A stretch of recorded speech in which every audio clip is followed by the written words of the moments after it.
The human man moved carefully through the wreckage of the old alien ship. His boots made soft, crunching sounds on broken glass and metal. The lights on his suit flickered as he stepped deeper inside the ruined corridor. It smelled like burnt plastic, dust, and something rotten. But he had been through worse. His name was Jace, a scavenger who searched abandoned ships for anything he could sell. This ship had fallen weeks ago. No rescue signal, no life signs. So he thought it would be easy credits. He was wrong. A strange sound echoed from the shadows, a soft whimper. He froze, holding his breath. It wasn't metal groaning or the wind. It sounded alive.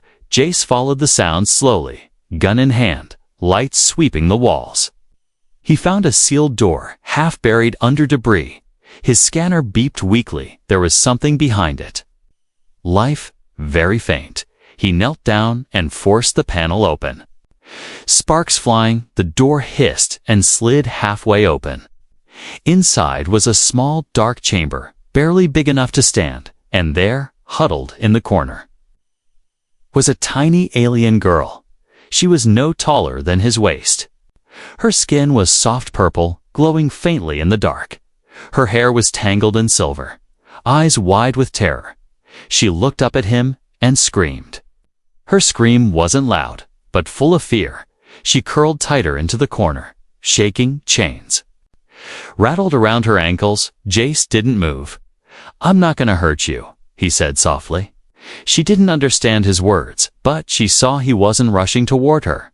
Still, she covered her face, whispering in a voice he barely heard, "Don't eat me, please." Jace blinked, shocked. He lowered his gun and slowly put it away. "Eat you? Kid, what do you think I am?" he said, more to himself than to her. He moved closer, slow and careful. She backed away until she hit the wall. The chains kept her from running. "I'm gonna get you out," he said, pulling a small cutter from his belt. The chains sparked and fell with a snap. She didn't move, still frozen. He lifted her gently, and she flinched. She was cold, light as a feather. Probably hadn't eaten in days. Maybe more. Suddenly, a loud thump echoed behind them. Something was moving in the wreckage. Jace turned fast, holding the girl close. Red eyes flickered in the hallway. He ran, heart pounding. Whatever it was. It didn't follow. Not yet. Back at his ship, he placed the alien girl on a padded seat. She stared at him with those wide, glowing eyes, still expecting him to bite. Maybe boil her for dinner. He handed her a food packet. She sniffed it, then slowly took a bite. Her hands trembled, but hunger was stronger than fear, after a while. She looked up, still quiet, still scared. Jace sat across from her, watching. "What's your name?" he asked. She didn't reply. Maybe she didn't understand, or maybe she had forgotten it. He pointed at himself. "Jace," he said, then pointed at her. She hesitated, then whispered, "Kiri." It was the first time he saw her blink. Without fear, still no smile, but less panic.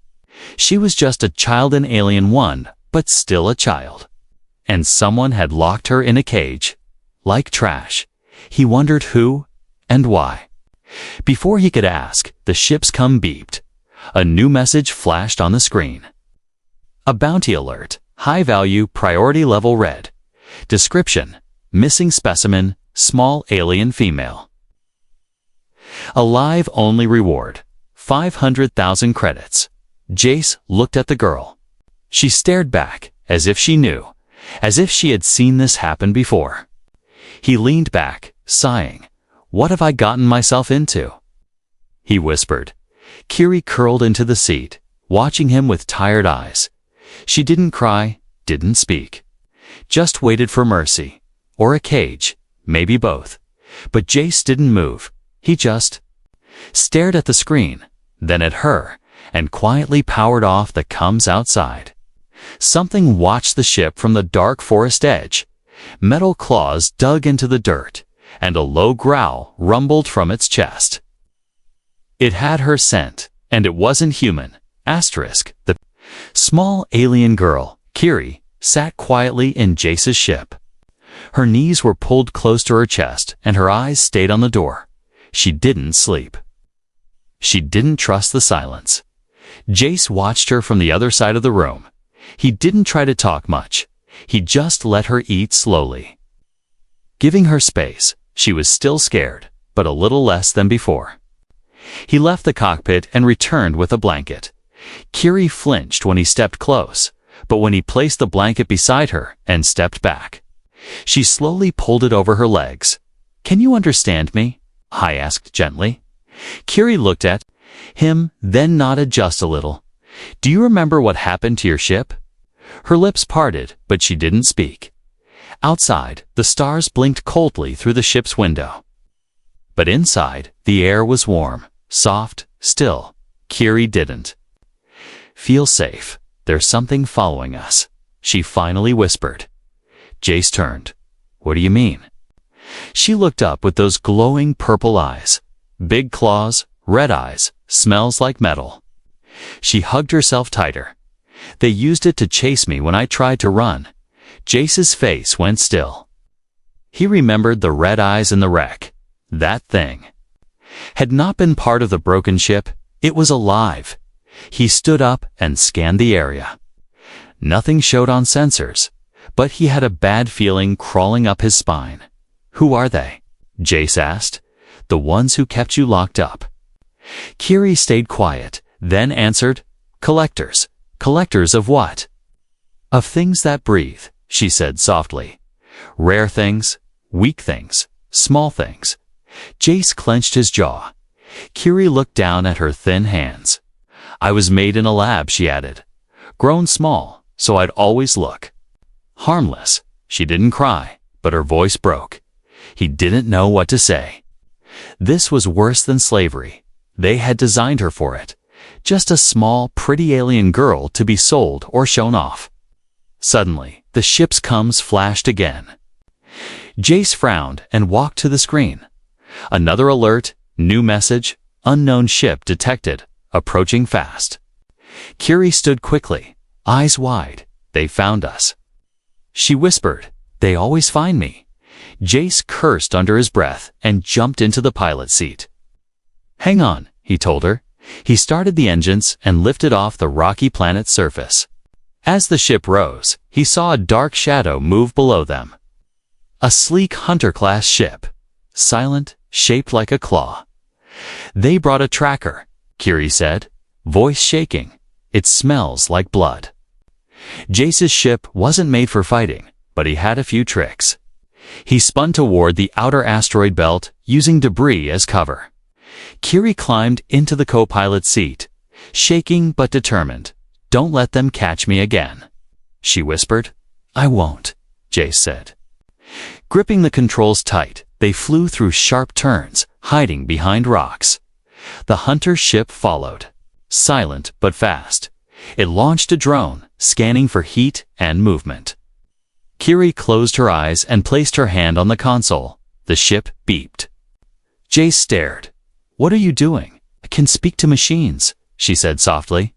"They made me that way." Suddenly, Jace's ship responded, blinking faster. She guided it through a hidden tunnel in the asteroid field. The drone lost them for a moment. "Where did you learn this?" Jace asked, amazed. Kiri didn't answer. But he could see it in her eyes. She'd been trained for this too. After 10 tense minutes, the hunter ship gave up.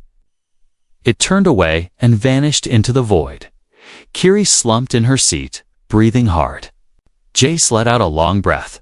"Remind me never to underestimate you," he said with a weak smile. Kiri didn't smile back. She looked at the stars ahead and said, "They're not done." Jace nodded slowly. "Then we'll keep moving." He stood up and checked the ship's systems. As he passed the comm screen again, a new message popped up. Not from the Bounty Network, this one was private. Encrypted, he clicked it open and a voice played softly. "You have something that belongs to me. Human, return the specimen, or be hunted." Kiri froze. "That voice," she whispered. "That's him." Who? Jace asked. She looked at him, afraid again. The one who made me. A long silence filled the room. Then Jace walked to her. He knelt beside her seat, eye to eye. You're not a thing, he said. You don't belong to anyone. She stared at him, stunned. He stood up and turned off the message. Outside, stars kept drifting, cold and quiet. But inside the ship, something had changed. Kiri wasn't alone anymore, and neither was Jace. The ship drifted in deep space. Far from any beacon or patrol, Jace had shut off all signal outputs, locked navigation, and dimmed the lights. He wanted no one to find them, but even in silence, danger could still knock. Kiri sat curled up near the window, staring at the stars. Her small hands rested on her knees, and her eyes no longer shone with fear, but with thought. She was remembering, and what she remembered hurt. Jace sat at the console, staring at the bounty alert. 500,000 credits. It was more than he had ever seen in one place, enough to buy a new ship, a new life, even a planet plot. He glanced at Kiri. She looked so small, so fragile. But somehow, deep down, he knew she was not weak. He also knew why the price was so high. He clicked a button and brought up the data logs. Someone had labeled her as Prototype 1A, created by the Cyrex Consortium. Purpose: high-value genetic model. Kiri turned and looked at him. You're thinking? About turning me in, she said quietly. Jace blinked. Surprised? No. He said quickly. I mean, I saw the bounty, yes, but she stood up, slowly. It's okay. She said, everyone does. Jace's mouth opened, then closed. He had no words. Not because she was wrong, but because she wasn't.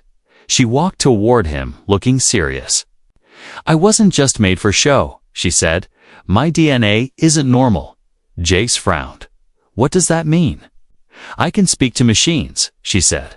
I can unlock things others can't. I learn fast. And I can feel when tech is near. Jace remembered how she helped them escape the Hunter ship. That wasn't luck. That was designed. They want you back for more than just science, don't they? She nodded. I'm not just a tool, Jace, she said. I'm a weapon. That word sat heavy in the air. Weapon? She didn't look like one. But the galaxy didn't care about looks. Then why didn't you fight them before? Jace asked. Kiri looked down. Because? I thought I didn't matter. I thought I was just a thing. Jace stood up. Well, you're not. He said firmly. You're alive. You're free, no, and you matter. Before she could answer, the ship's lights blinked red. Incoming signal detected. Jace cursed and checked the controls. But this wasn't a normal alert. It was close. Too close. Suddenly, the ship jolted. Kiri stumbled. A small craft had latched onto them. Jace grabbed his blaster. Kiri, hide. But she didn't move. Instead, she placed her hand on the wall. The ship responded. A new door opened behind her, one Jace didn't even know existed. She slipped inside and vanished. Moments later, the outer door creaked open. Two figures stepped in. Both armored with glowing visors, they looked around, scanning with handheld devices. Jace raised his weapon. Leave, now, he growled. One of the intruders raised his hands. No need to fight, the man said. Just give us the asset. Her name is Kiri, Jace snapped. And she's not for sale.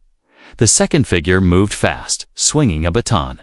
Jace blocked it with his arm, pain shooting up to his shoulder. He fired, missed, then tackled the attacker. The fight was short, but brutal. Jace won. Barely, both intruders lay unconscious, tied up with cords. Kiri stepped out of the hidden door. Her eyes locked onto the two men. She didn't say anything. She didn't have to. Jace sat down, breathing hard. They're not going to stop, he muttered. Kiri walked over and placed something in his hand. It was a small glowing cube. What's this? A key? She said. To what? Kiri looked at him with calm eyes to the truth. Later, Dace plugged the cube into the ship's console, a hidden archive open files. Maps, lists of names. They were all part of a secret experiment project, Starlight. Kiri wasn't the only one. There were others scattered, missing, hunted. Kiri leaned over his shoulder and whispered, "I want to find them." Jace turned to her. "Then we will," he said, "but first we make sure you're safe." She nodded slowly. But then something flickered in her expression. "Jace," she said, "I think I know where they'll strike next." "Where?" She looked out the window at the stars. "A relay station," she said. "They use it to pass data. If we beat them there, we can tell the galaxy who I really am." Jace smiled a little. "Then let's get moving, partner." Kiri tilted her head. "Partner." "You saved my life twice," he said. "I think that counts." She smiled, tiny, but real. And for the first time, her glow looked warm, not scared. The ship was quiet again. The two bounty hunters were locked in the back room, unconscious. And tied up, Jace didn't feel proud. He just felt tired. Kiri sat in the co-pilot seat, her legs swinging slowly. Her fingers traced lines on the console, and the lights responded with soft glows. She didn't smile much, but her fear had turned into focus. She was thinking, planning. "We can't stay here," Jace said, checking the radar. "The longer we wait, the more of them will come." Kiri nodded. "They'll track us again if we jump into normal space. Then we jump somewhere they won't expect," Jace replied. "Do you know any place safe?" Kiri hesitated, then answered, "There's an old relay station in Sector 9. It's off-grid, used for forgotten military signals." Jace narrowed his eyes. "You sure?" "I was trained there," she said quietly. "Before they locked me up." He didn't ask more. He simply input the coordinates. The engines hummed, and the stars blurred as they entered hyperjump. Hours later, the ship slowed near the edge of a dead system. A giant broken station floated near a pale green planet. Rust covered its surface, and half of it looked like it had been torn apart. "No signals," Jay said. "No guards." "Perfect." They docked in silence, stepping out into the dark metal halls. Dust floated in the air, and old lights flickered weakly. Kiri led the way, her footsteps light, her eyes sharp. Jace followed, his hand near his weapon. The place felt wrong, like it remembered pain. She stopped at a sealed door and placed her hand on the panel. The light blinked once, then green. The door opened with a slow hiss, revealing a control room. Screens came to life, glowing with soft light. Kiri walked to the central console and inserted the glowing cube. Files filled the screen's old experiments. Test logs, DNA codes, names, faces. Jay stepped closer and froze. One of the faces looked like Kiri, but older, taller. "She was my sister," Kiri said, her voice hollow. "They made her first, but she was too independent. They erased her." Jace's hands curled into fists. "These people aren't scientists," he said. "They're monsters." Kiri nodded. "They thought emotion was weakness.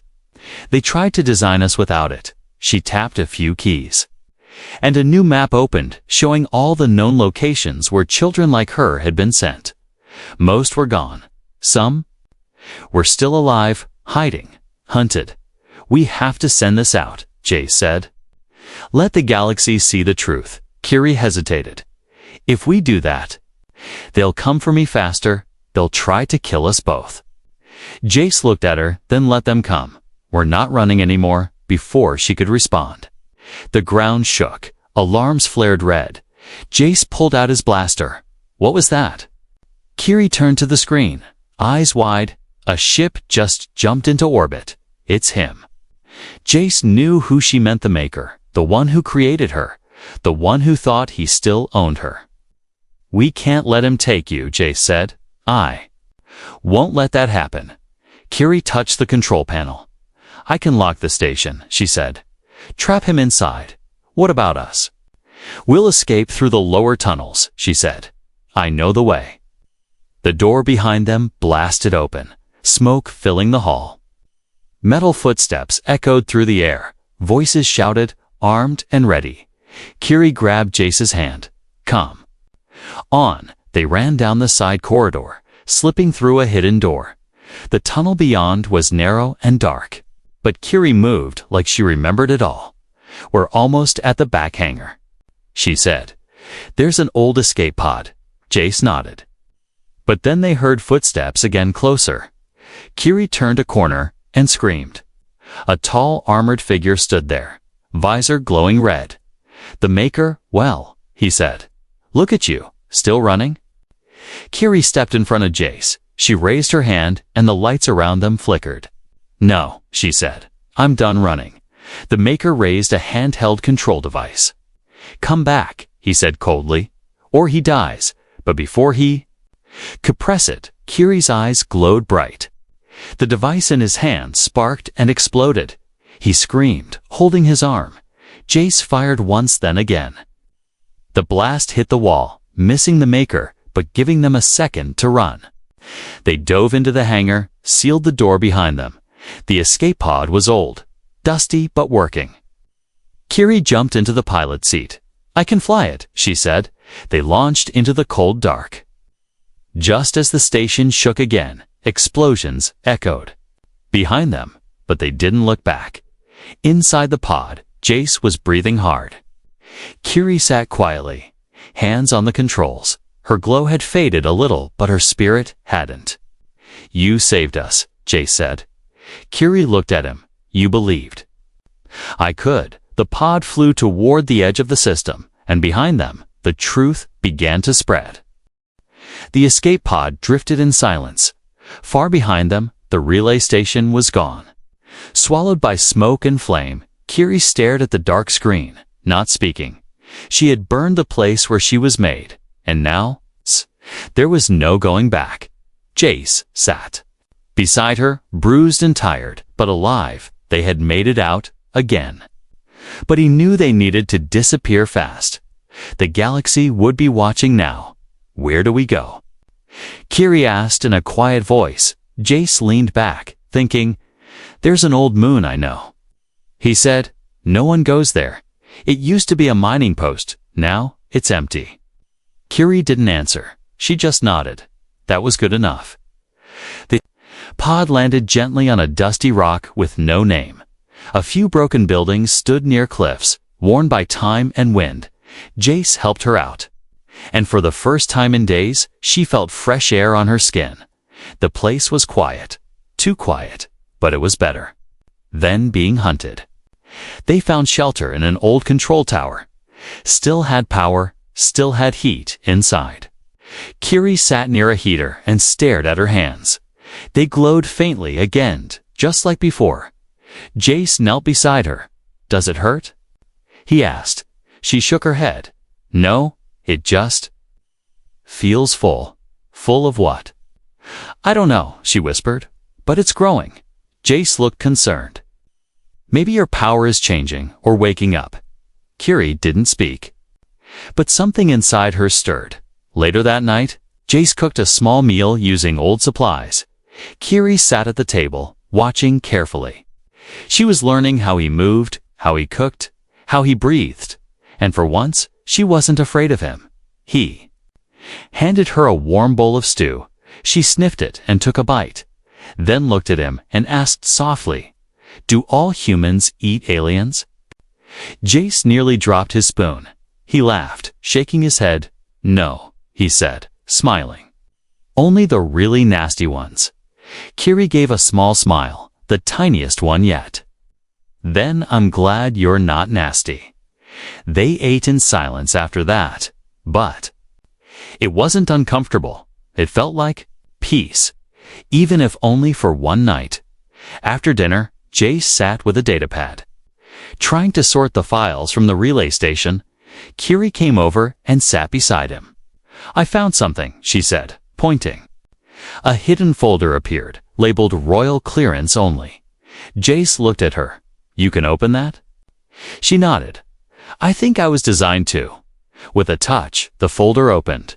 Inside were records. Not just about experiments, but about bloodlines, royal families, extinct species, hidden codes. Curie scrolled through and stopped at one entry.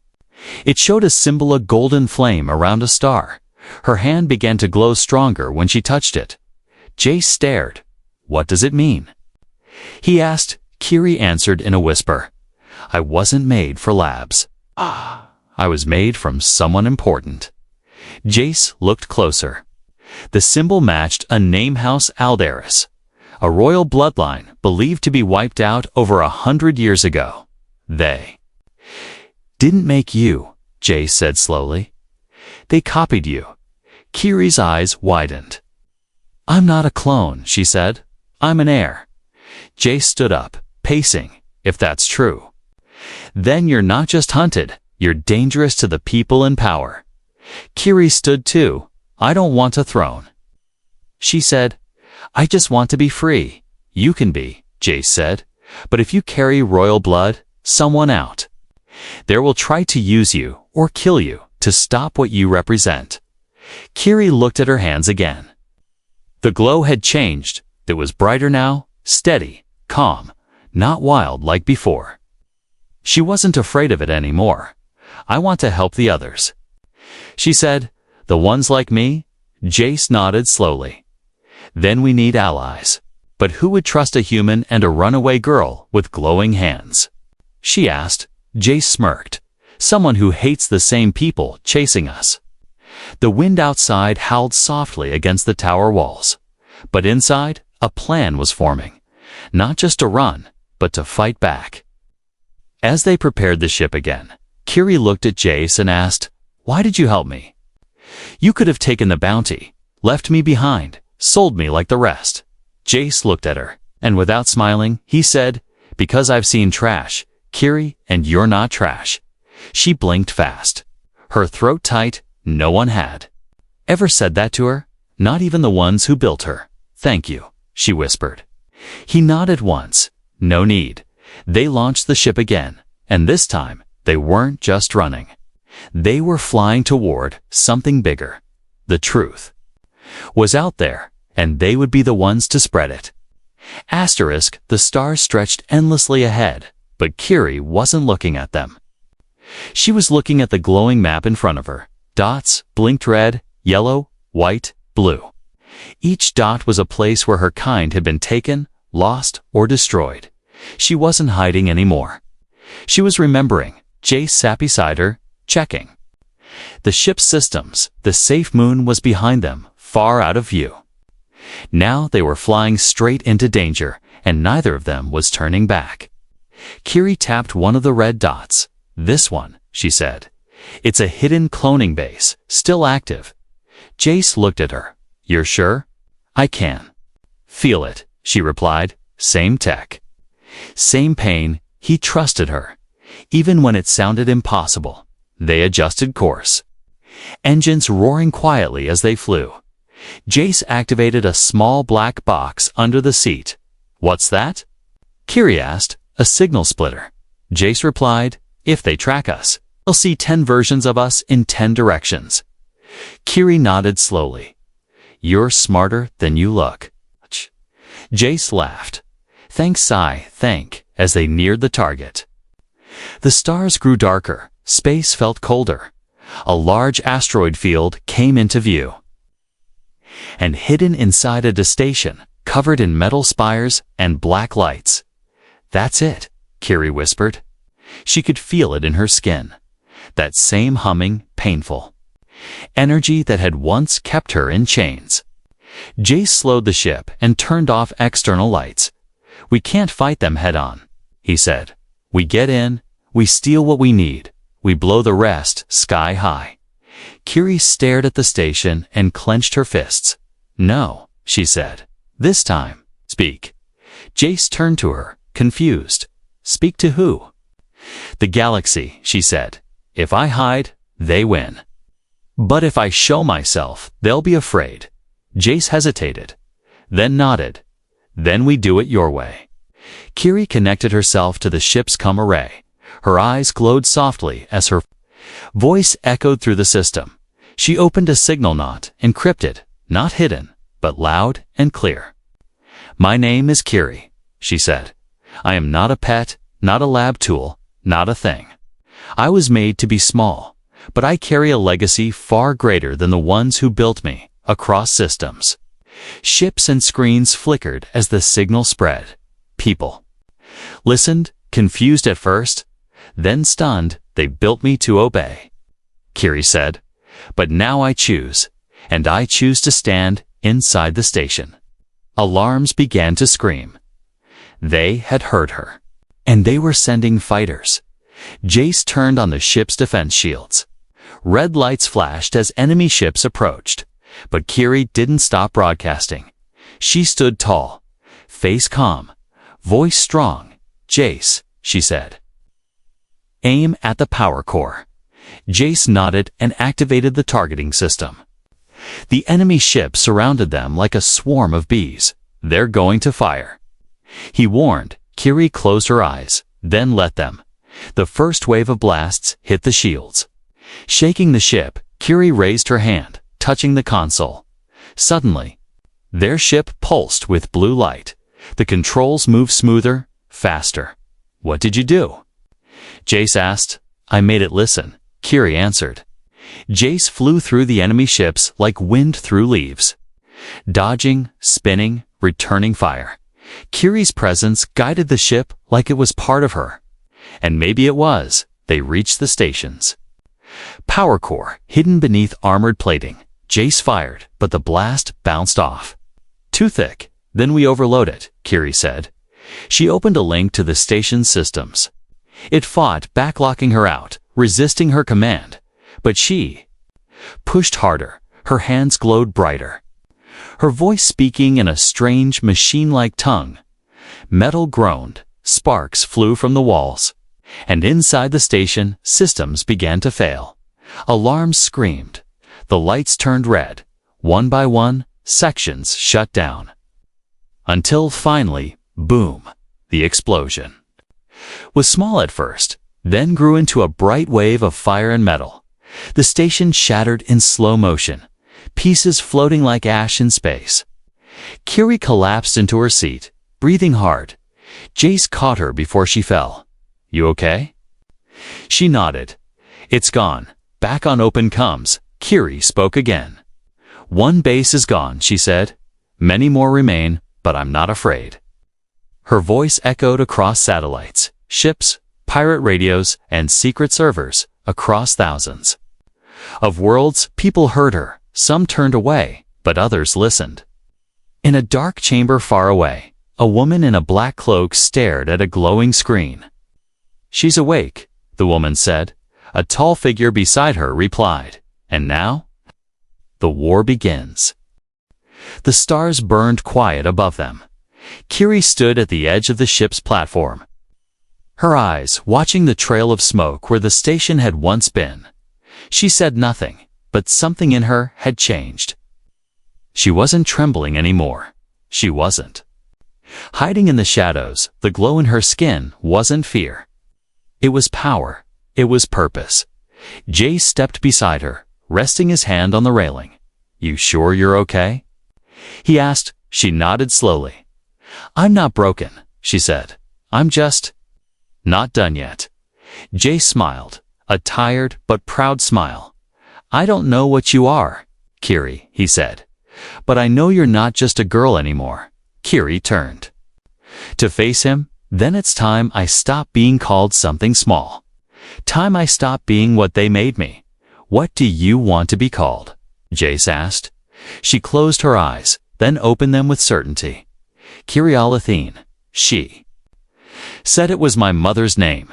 Jace raised his eyebrows. "Your real mother?" Kiri nodded. "She was the last of House Alderus. She was taken, just like me." He placed a hand gently on her shoulder. "Well then, Kirialathine," he said. "Let's finish what your family started." They turned to the screen. Inside the ship, the signal she had sent had reached thousands, maybe millions. And now messages were coming back, soft voices. Blurry faces, secret codes. Others like her were out there, afraid, alone, waiting for someone to say it was okay. To speak. "We're going to need a bigger ship," Jay said with a grin. Kiri smiled to her first real smile. "Or a whole fleet," she said. He laughed. "That works." Just then, a new message flashed across the screen, encrypted but familiar. Kiri touched it and a face appeared, a young alien girl with green markings and wide, frightened eyes. "Are you the one from the signal?" The girl asked. Kiri leaned closer. "Yes," she said softly. "You're safe now." The screen blinked again, another face, and another. Soon the ship's system was filled with whispers. Please, coordinates, children and teens, hybrids and engineered beings, all reaching out to the only voice that ever made them feel seen. Jace looked at the growing list and shook his head. "You just became the voice of a new generation." Kirialathine nodded. "I didn't ask to lead," she said, "but they need someone. And I won't let them be caged like I was." The two of them sat down, side by side. Kiri began building a route across the stars, too. Meet each signal, one by one, they would gather the scattered, not to fight for power, but to fight for freedom. Outside the ship, a broken drone drifted by, still carrying the old bounty image. Kiri's face flashed across it, marked as property. With numbers and prices, she reached out with her mind. The drone stopped, froze, and then shattered into dust. "No more cages," she whispered. "No more numbers." Later that night, Jace worked in the engine room while Kiri rested near the observation window. He called out, "You know, back when I found you in that wreck, you looked at me like I was a monster." Kiri blinked slowly. "I thought humans ate things smaller than them." He laughed. "And now?" She turned her head slightly. "Now I know. The kindest hands are sometimes the roughest, and the ones who save you don't always wear armor." Jace stood in the doorway, arms crossed. "You sure you're ready for this?" Kirialathine stood too. "No," she said, "but I'm not afraid." He nodded. "Good enough for me," as the ship lifted off and turned toward the stars. Something new stirred in the air. A quiet fire, a beginning, no one knew the name. Kirialathine, yet, but soon, the galaxy would. Not as a weapon, not as an experiment, not as a slave, but as the girl who rose. The girl who broke the chains. The girl who called others to rise with her.